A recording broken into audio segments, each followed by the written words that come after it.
The practice of borrowing and lending money dates back in history for thousands of years. Today, institutions such as banks, savings and loans, and credit unions are specifically in the business to borrow and lend money.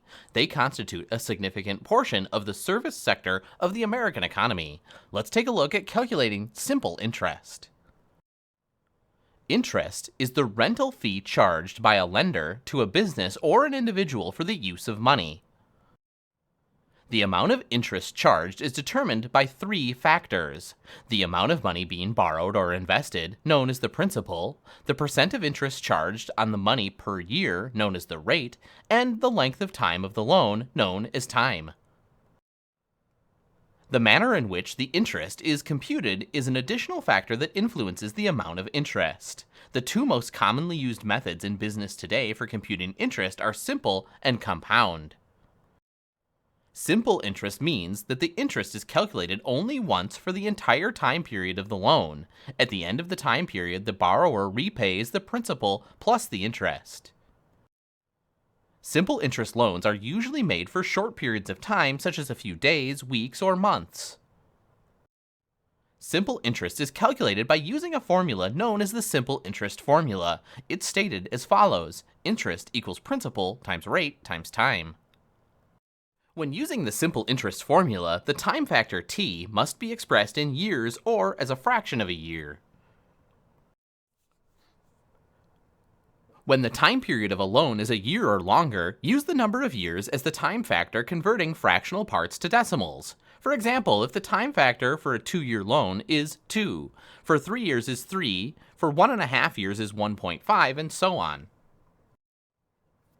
When the time period of a loan is for a specified number of months, express the time factor as a fraction of a year. For example, a loan for 2 months would have a factor of 2/12. Here's an example. What is the amount of interest on a loan for $8,000 at 9% interest for 1 year? Step 1. To solve this problem, we apply the simple interest formula. Interest equals 8,000 times 9% times 1, or 8,000 times 0.09 times 1 equals $720 of interest. Exact interest uses 365 days as the time factor denominator. This method is used by government agencies, the Federal Reserve Bank, and most credit unions, where time equals the number of days of a loan over 365. Here's an example. Using the exact interest method, what is the amount of interest on a loan of $4,000 at 7% interest for 88 days? Because we're looking for exact interest, we'll use 365 days as the denominator of the time factor in the simple interest formula. So interest equals 4,000 times 0.07 times 88 over 365 to give us a total amount of interest of $67.51. Ordinary interest uses 360 days as the denominator of the time factor. This method dates back to the time before electronic calculators and computers. In the past, when calculating the time factor manually, a denominator of 360 was easier to use than 365. Over the years, ordinary interest has become known as the banker's rule, where time equals the number of days of a loan over 360. Here's an example. Using the ordinary interest method, what is the amount of interest on a loan of $19,500 at 6% interest for 160 days? Step 1. Use 360 as the denominator in the simple interest formula. So interest equals 19,500 times 0.06 times 160 over 360, which equals $520 of interest. The total payback of principal and interest is known as the maturity value of the loan. Once interest has been calculated, the maturity value can be found by using the following formula. Maturity value equals principal plus interest, or NV equals P plus I. For example, if a loan for $50,000 had interest of $8,600, the maturity value would be found by adding the principal and the interest. 50,000 plus 8,600 equals $58,600 for a maturity value. Maturity value can also be calculated directly without first calculating the interest by using the following formula. Maturity value equals principal times 1 plus rate times time, or MV equals P times 1 plus RT. When using the maturity value formula, the order of operations is multiply the rate by time, add the 1, and multiply by the principal. Here's an example. What is the maturity value of a loan for $25,000 at 11% for 2.5 years? Step 1. Use the formula for finding maturity value directly. Maturity value equals 25,000 times 1 plus 0.11 times 2.5. So maturity value equals 25,000 times 1 plus 0.275, which equals 25,000 times 1.275. So our maturity value equals $31,875. The first day of a loan is known as the loan date, and the last day is known as the due date or maturity date. When these dates are known, the number of days of the loan can be calculated by using the days per month chart and the steps that follow. Let's take a look. Here is the days per month chart. It shows that there are 28 days in February, 29 days in leap year, 30 years in April, June, September, and November, and 31 days in January, March, May, July, August, October, and December. Here are the steps for determining the number of days of a loan. Step 1. Determine the number of days remaining in the first month by subtracting the loan date from the number of days in that month. Step 2. List the number of days for each succeeding whole month. Step 3. List the number of loan days in the last month. Step 4. Add the days from Step 1, 2, and 3. Here's an example.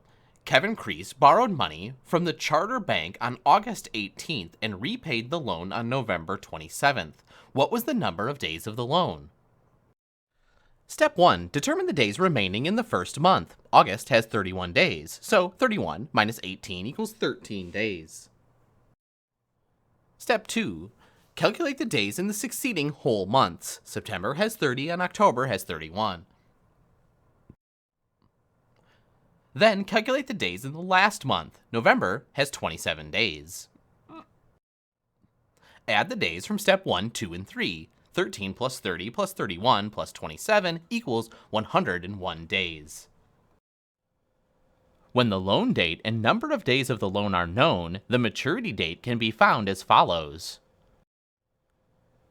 Here are the steps to calculating the maturity date. Step 1. Find the number of days remaining in the first month by subtracting the loan date from the number of days in that month.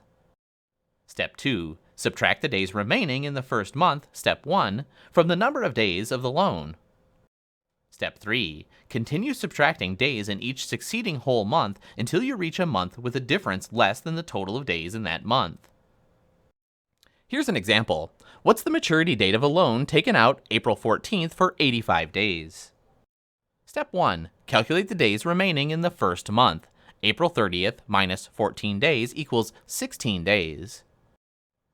Subtract the remaining days in the first month from the days of the loan. So in step 2, we take 85 minus 16, which equals 69 days. Then subtract succeeding whole months. 69 minus 31 days in May minus 30 days in June equals 8 days. So our maturity date is July 8. When using the simple interest formula to solve for principal, P, we isolate the P on one side of the equation by dividing both sides of the equation by RT. This yields the new equation as follows. Principal equals interest over rate times time, or P equals I over RT. We can also find the formula in the magic triangle by covering the unknown variable P as follows. P equals I over RT. Here's an example. Allied Bank loaned Checkpoint Industries money at 8% interest for 90 days. If the amount of interest was $4,000, use the ordinary interest method to find the amount of principal borrowed. First, substitute the known variables into the equation. 4,000 over 0.08 times 90 over 360. Step 2, calculate the denominator first. So 0.8 times 90 over 360 equals 0.2. Next, divide the numerator by the denominator. So P equals 4,000 over 0.02, which equals $200,000. Our principal is $200,000. When the rate is an unknown variable, we isolate the r on one side of the equation by dividing both sides of the equation by pt. This yields the new equation as follows: rate equals interest over principal times time, or r equals I over pt. We can also find the formula in the magic triangle by covering the unknown variable r as follows: r equals I over pt. Here's an example. Using the ordinary interest method, what is the rate of interest on a loan of $5,000 for 125 days if the amount of interest is $166? Round your answer to the nearest hundredth of a percent. Step 1. Substitute the known variables into the equation. R equals 166 over 5,000 times 125 over 360. Step 2. Calculate the denominator first. 5,000 times 125 over 360 is 1,736.111111. Next, we divide the numerator by the denominator. R equals 166 over 1,736.111111. Finally, round the answer to the nearest hundredth of a percent. R equals 0.095616, so our rate of interest is 9.56%. The decimal should be converted to days by multiplying it by 360 for ordinary interest or 365 for exact interest. Lending institutions consider any part of a day to be a full day. Therefore, any fraction of a day is rounded up to the next higher day even if it's less than 0.5. For example, an answer of 3 means 3 years. An answer of 3.22 means 3 years and 0.22 of the next year. Assuming ordinary interest, multiply the decimal portion of the answer, 0.22, by 360. This gives 79.2, which represents the number of days.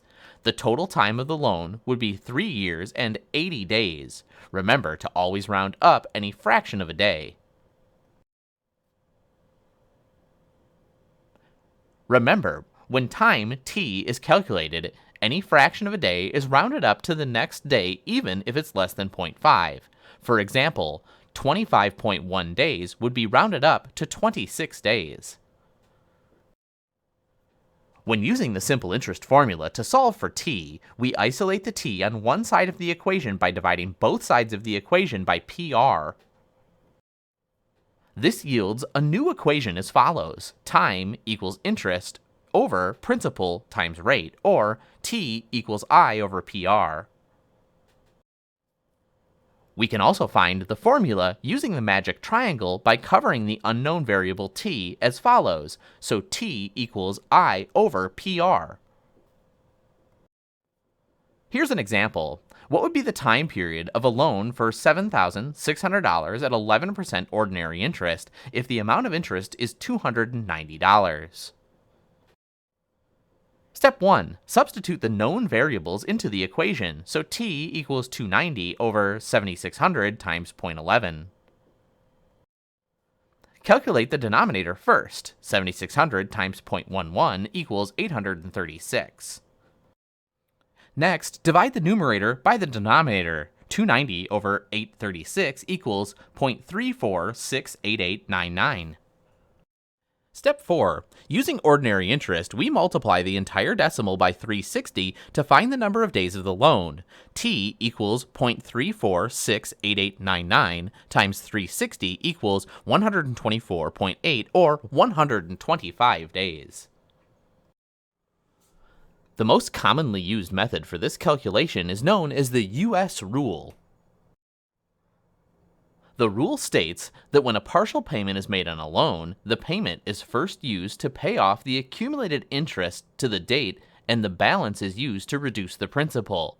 In this application, the ordinary interest method, 360 days, will be used for all calculations. Here are the steps for calculating loans with partial payments. Step 1. Using the simple interest formula with ordinary interest, compute the amount of interest due from the date of the loan to the date of the partial payment. Step 2. Subtract the interest from Step 1 from the partial payment. This pays the interest to date. Step 3. Subtract the balance of the partial payment after Step 2 from the original principal of the loan. This gives the adjusted principal. Step 4. If another partial payment is made, repeat Steps 1, 2, and 3 using the adjusted principal and the number of days since the last partial payment. Step 5. The maturity value is computed by adding the interest since the last partial payment to the adjusted principal. Remember to use ordinary interest, or 360 days, for all calculations involving partial payments. To help you visualize the details of a loan with a partial payment, construct a timeline such as the one illustrated here to include the loan date, the partial payments, the durations between each, and the maturity date. Here's an example. Ray Windsor borrowed $10,000 at 9% interest for 120 days. On day 30, Ray made a partial payment of $2,000. On day 70, he made a second partial payment of $3,000. What's the maturity value of the loan after the partial payments? Step 1. Compute the interest from the date of the loan to the partial payment. In this problem, the first partial payment was made on day 30, so I equals 10,000 times 0.09 times 30 over 360 equals 75. Step 2. Subtract the interest from the partial payment. 2,000 minus 75 equals $1,925. Step 3. Reduce the principal. 10,000 minus $1,925 equals $8,075. A second partial payment of $3,000 was made on day 70. We now repeat steps 1, 2, and 3 to credit the second partial payment properly. Remember, use the adjusted principal and 40 days, 70 minus 30 equals 40, for this calculation. So I equals $8,075 times 0.09 times 40 over 360, which is $80.75 of interest. So $3,000 minus $80.75 equals $2,919.25. Finally, $8,075 minus the $2,919.25 equals $5,155.75 in adjusted principal. Once all partial payments have been calculated, we find the maturity value of the loan by calculating the interest due from the last partial payment to the maturity date by adding it to the last adjusted principal. Note, the last partial payment was made on day 70 of the loan. Therefore, 50 days remain on the loan. 120 minus 70 equals 50 days. So I equals $5,155.75 times 0.09 times 50 over 360 to equal interest of $64.45. Step 5 is then continued to add the interest since the last partial payment to the adjusted principal, so our maturity value is $5,155.75 plus $64.45 to equal a total of $5,220.20. These are known as simple discount notes. When this method is used, the amount of interest charged is known as the bank discount, and the amount the borrower receives is known as proceeds. When the term of the note is over, the borrower will repay the entire principal or face value of the note as the maturity value.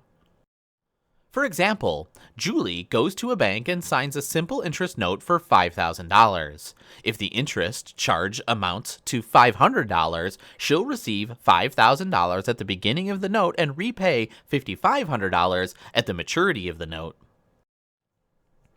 Because bank discount is the same as interest, we use the formula I equals PRT as before, substituting bank discount for interest, face value for principal, and discount rate for interest rate.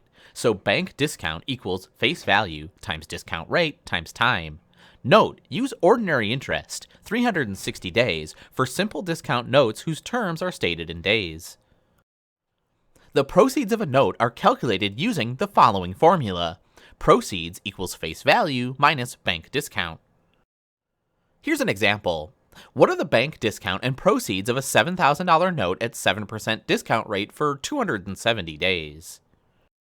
Step 1. Calculate the bank discount using the formula. Bank discount equals 7,000 times 0.07 times 270 over 360 equals $367.50. Step 2. Calculate the proceeds using the formula. Proceeds equals $7,000 minus $367.50 to equal proceeds of $6,632.50. To protect the consumer, the U.S. Congress has passed legislation requiring all lending institutions to quote the true or effective interest rate for all loans. Effective interest rate is calculated by substituting the bank discount for the interest and the proceeds for the principal in the rate formula. So effective interest rate equals bank discount over proceeds times time. Here's an example.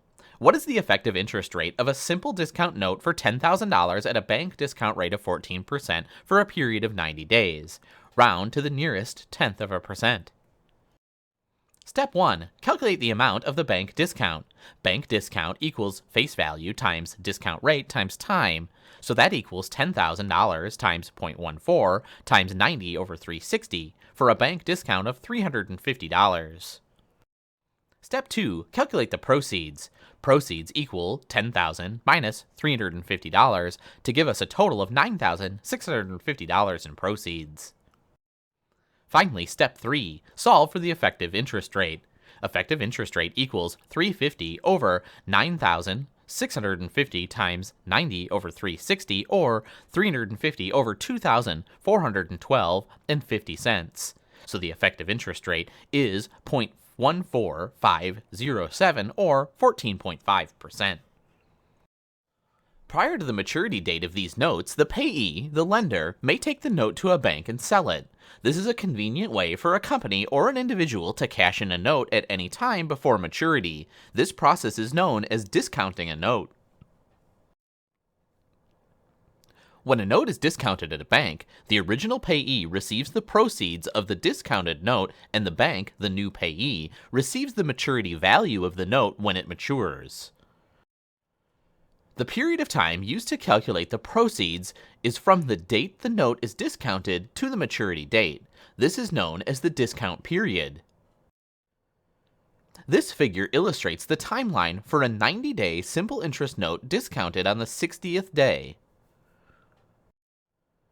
Here are the steps for discounting notes before maturity. Step 1.